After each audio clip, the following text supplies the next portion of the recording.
لأ مصروف إيه وبتاع إيه، هو أنا حارمة عيالي من حاجة؟ أنا بادّيهم كل اللي هم عايزينه، ده أنا بادخّلهم السوبر ماركت كل اللي يشاوروا عليه أجيبه، والبيت مليان، مليان خير ربنا كتير جدًا، لأ مش محتاجة أدّيهم فلوس في إيديهم ما أعرفش بقى يجيبوا إيه وإيه ويشتروا إيه بالفلوس، لا، لا، لأ، أنا أجيب لعيالي اللي هم عايزينه وما فيش داعي يبقى في فلوس في إيديهم.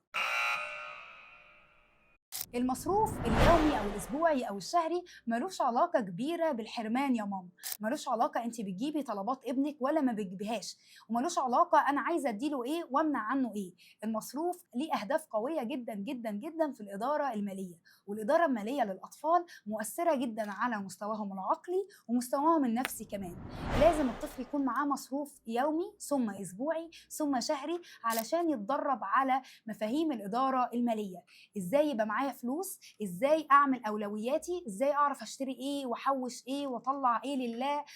وأحوّش إيه عشان هدف كبير أعمله، ده بيُسمى عندنا بالصراع الإيجابي، صراعات لازم تدخل جوّه مُخ أطفالنا علشان تنمّي مهاراتهم العقلية والنفسية، فضروري جدًا يبقى ولادنا معاهم مصروف بغض النظر على إنِّك بتجيبي له أو بتدّي له حاجات حلوة أو بتجيبي له طلباته اللي هو عايزها ومش محتاج يصرف بنفسه، مهم جدًا، جدًا.